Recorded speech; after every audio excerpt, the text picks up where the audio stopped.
En la madrugada del 21 de agosto de 2026, una aeronave procedente de Argentina aterrizó en el Aeropuerto Internacional de la Ciudad de México. Fernando Farías Laguna no regresaba como un pasajero cualquiera, viajaba bajo custodia de agentes federales, después de que el gobierno argentino ordenara su expulsión. Horas más tarde, el contraalmirante que había ocupado puestos de responsabilidad dentro de la Marina Mexicana ingresó en el penal de máxima seguridad del Altiplano. La imagen resume una caída difícil de ignorar, de oficial naval a fugitivo internacional, de ingresar en Argentina con un pasaporte guatemalteco falso a quedar encerrado en la misma prisión donde ya se encuentra su hermano, y, en medio de ese recorrido, una coincidencia que desató todo tipo de interpretaciones. El anuncio de su traslado ocurrió mientras Omar García Harfuch se encontraba en Buenos Aires participando en una conferencia internacional organizada por la DEA. La presidenta Claudia Sheinbaum aseguró que Harfuch no había viajado a Argentina para negociar la entrega del contraalmirante. Según su explicación, la coincidencia fue únicamente temporal y el procedimiento llevaba meses en manos de la Fiscalía General de la República y de la Secretaría de Relaciones Exteriores. Por tanto, no existe hasta ahora evidencia pública que permita afirmar que Harfuch viajó para traer personalmente a Fernando Farías Laguna. Pero tampoco estamos ante dos historias completamente separadas. Harfuch anunció su captura en abril. La Secretaría de Seguridad participó en el intercambio de información y la investigación forma parte de uno de los mayores golpes contra el contrabando de combustible de los últimos años. La pregunta verdaderamente importante no es quién iba sentado en cada avión, es cómo un contraalmirante terminó señalado como presunto dirigente de una estructura que habría utilizado puertos, aduanas, documentos oficiales, empresas y buques para introducir cantidades extraordinarias de combustible en México, sin pagar los impuestos correspondientes. Esta investigación no ha concluido y Fernando Farías Laguna no ha sido condenado. Las acusaciones deberán ser demostradas por la Fiscalía ante un juez y su defensa tendrá derecho a cuestionar cada dato presentado en su contra. Lo que podemos reconstruir es la ruta que ya está documentada, desde los cargamentos declarados como aditivos hasta el pasaporte falso encontrado en Buenos Aires, desde los muelles de Tamaulipas hasta las puertas del Altiplano. Para entender el caso, hay que comenzar por una expresión que puede resultar engañosa: huachicol fiscal. Cuando se habla de huachicol, muchas personas imaginan una toma clandestina perforada durante la noche, varias mangueras y un grupo extrayendo gasolina directamente de un ducto de Petróleos Mexicanos. El huachicol fiscal funciona de otra manera. No necesita romper físicamente una tubería porque su herramienta principal no es la manguera, es el documento. El combustible puede comprarse legalmente fuera de México, transportarse en un buque y llegar a un puerto. El delito comenzaría cuando ese cargamento se declara ante la aduana como si fuera otra sustancia, aceite, aditivo o algún producto sujeto a una carga tributaria diferente. Si la mercancía consigue atravesar los controles bajo una clasificación falsa, el importador evita pagar los impuestos aplicables a la gasolina o al diésel. Después, el combustible puede descargarse, trasladarse en pipas, almacenarse y venderse dentro del mercado mexicano.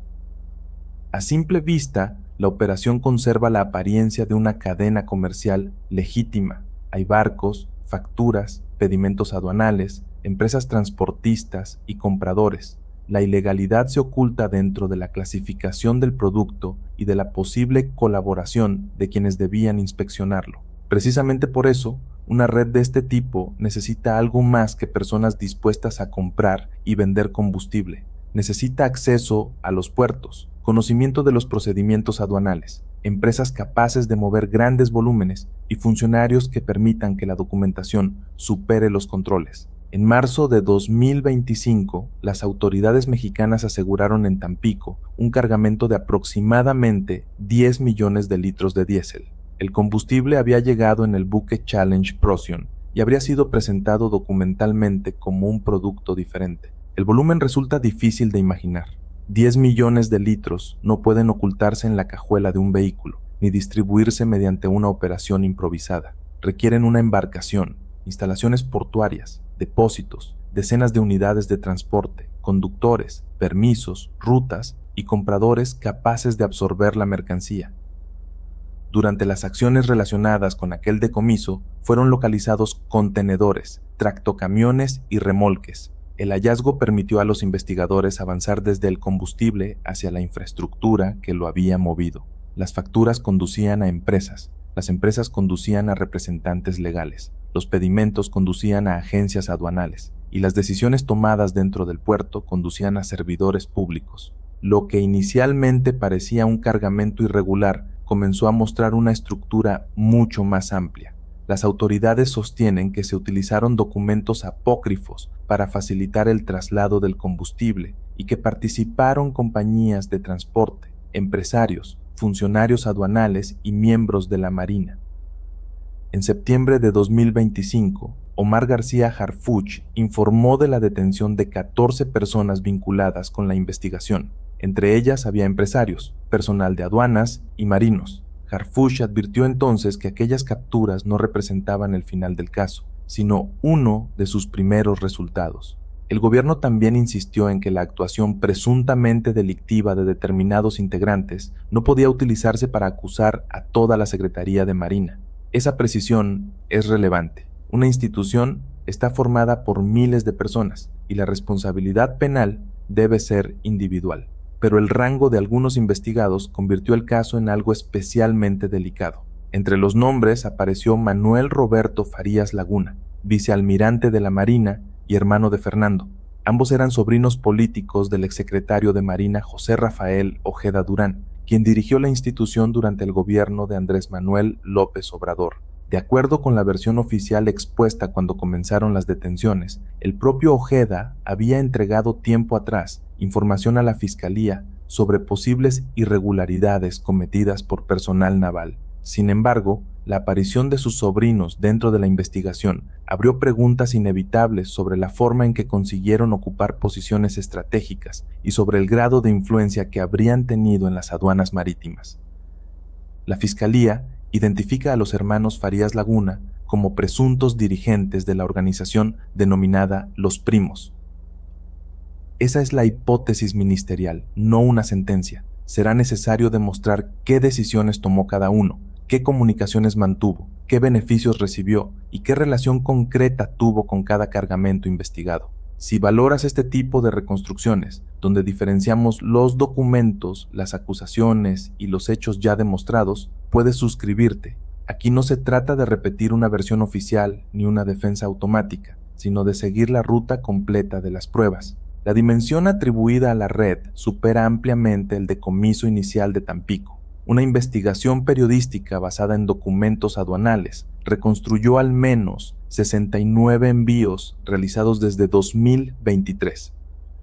En conjunto, esos cargamentos representarían más de 564 millones de litros de combustible transportados principalmente desde Houston hacia los puertos de Altamira y Tampico. Según esa reconstrucción, los productos eran presentados como aditivos para aceites lubricantes, mediante una clasificación arancelaria que permitía reducir o evitar el pago correspondiente. Posteriormente, el contenido se descargaba y era distribuido en territorio mexicano. Las ganancias potenciales fueron calculadas en más de 150 millones de dólares. No se trata de una cifra establecida mediante sentencia, sino de una estimación elaborada a partir de los cargamentos identificados. La Fiscalía, por su parte, ha informado que los aseguramientos provocaron a la presunta organización una afectación superior a 340 millones de pesos. Esa cantidad corresponde al golpe ocasionado por bienes y combustible recuperados. No representa necesariamente el valor total de todo lo presuntamente introducido durante años. La diferencia es importante. Una cosa es el valor de lo que las autoridades consiguieron asegurar. Otra, muy distinta, es el dinero que pudo haber circulado antes de que la red fuera descubierta. El combustible investigado habría viajado dentro de barcos aparentemente legales, acompañado por documentos que también parecían legítimos. Después de tocar tierra, entraban en escena las pipas y los centros de almacenamiento. De ahí surgía otra cadena de participantes, accionistas, apoderados, socios comerciales y enlaces encargados de colocar el producto en el mercado. La fiscal general Ernestina Godoy informó que, además de Fernando Farías Laguna, Otras 15 personas han sido detenidas y presentadas ante autoridades judiciales. 12 de ellas son exservidores públicos. La Fiscalía también prepara nuevas solicitudes de captura contra personas relacionadas con la distribución del combustible en 6 estados. Esto significa que el ingreso del contraalmirante en el altiplano no cierra la investigación, puede abrir una nueva etapa. Hasta ahora, buena parte del caso se ha reconstruido desde los buques, los documentos, los testimonios de colaboradores y las operaciones financieras. La comparecencia de Fernando permitirá que la Fiscalía exponga qué pruebas posee específicamente contra él, y esa distinción será decisiva. Probar la existencia de una red de contrabando no equivale automáticamente a demostrar que una persona la dirigió. La Fiscalía necesita conectar las operaciones generales con acciones concretas atribuibles al acusado. ¿Qué órdenes habría dado Fernando Farías? ¿Qué cargos utilizó presuntamente para favorecer la operación? ¿Existen transferencias bancarias, mensajes, reuniones o testimonios que lo sitúen al frente de la estructura? ¿Y qué parte de esas pruebas podrá ser conocida públicamente? Detrás de la investigación también aparece un episodio especialmente grave. El contraalmirante Fernando Rubén Guerrero Alcántar habría denunciado irregularidades relacionadas con el contrabando dentro de la Marina. Meses después, en noviembre de 2024, fue asesinado mientras se encontraba fuera de servicio. Diversas investigaciones periodísticas han señalado que la Fiscalía analiza una posible relación entre sus denuncias y su asesinato. No existe, sin embargo, una resolución judicial definitiva que permita atribuir esa muerte a los hermanos Farías Laguna. Vincular ambos acontecimientos como un hecho probado sería adelantarse a lo que todavía debe esclarecerse. La aparición de denunciantes, testimonios protegidos y muertes bajo investigación muestra por qué este caso trasciende la evasión de impuestos. Si las acusaciones fueran acreditadas, estaríamos ante una estructura capaz de utilizar las mismas instituciones encargadas de vigilar el territorio marítimo para facilitar cargamentos ilegales. Fernando Farías Laguna ya se encontraba fuera de México cuando la investigación adquirió notoriedad pública. Según reportes basados en información gubernamental, salió del país en 2024 y no regresó. Con el avance de la causa se emitió una orden de aprehensión y posteriormente una ficha roja de Interpol. El 1 de abril de 2026 entró en Argentina procedente de Colombia. Para hacerlo, habría utilizado una identidad falsa y un pasaporte guatemalteco que no le pertenecía. El 23 de abril, la Policía Federal Argentina lo localizó en el barrio de Palermo, en Buenos Aires. Las imágenes difundidas después mostraron a un hombre con ropa informal custodiado por agentes. El contraste con su trayectoria militar era evidente. Quien había formado parte de una institución encargada de la seguridad nacional estaba siendo detenido en otro país por una alerta internacional. Harfuch confirmó públicamente la captura y agradeció la cooperación de la Marina, la Fiscalía y las autoridades argentinas. Esa intervención está documentada. La Secretaría de Seguridad participó en los mecanismos de intercambio de información que permitieron localizarlo. Después de la detención, comenzó el procedimiento para trasladarlo a México. La solicitud formal de extradición fue presentada el 21 de mayo a través de los canales diplomáticos correspondientes. Argentina fijó para el 27 de agosto el comienzo de una audiencia donde se examinaría la petición mexicana. La defensa se opuso al regreso, sostuvo que no existía todavía una decisión judicial que autorizara la extradición y cuestionó las condiciones en las que Fernando tendría que afrontar el proceso penal en México. Uno de sus abogados afirmó que su cliente temía por su seguridad y consideraba que otras personas relacionadas con el caso habían muerto antes de poder aportar información. Esa era la situación el 18 de agosto. Fernando Farías seguía detenido en Argentina. El juicio de extradición no había comenzado y su defensa negaba que existiera una entrega inminente. Entonces cambió el procedimiento. Argentina no esperó a que terminara el juicio de extradición. En su lugar, emitió un acuerdo de expulsión.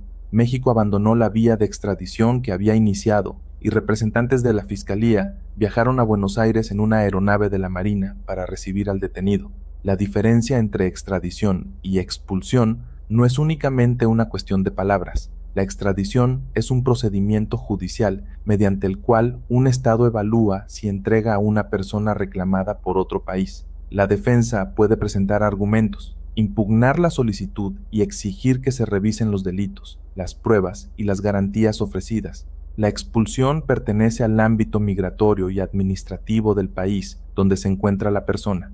Argentina decidió que Fernando Farías Laguna no continuara dentro de su territorio y lo puso a disposición de las autoridades mexicanas. La fiscal Ernestina Godoy afirmó que la decisión argentina se produjo por la contundencia de la información aportada por México. También agradeció la colaboración de Argentina y Estados Unidos, aunque no detalló en qué consistió exactamente la participación estadounidense.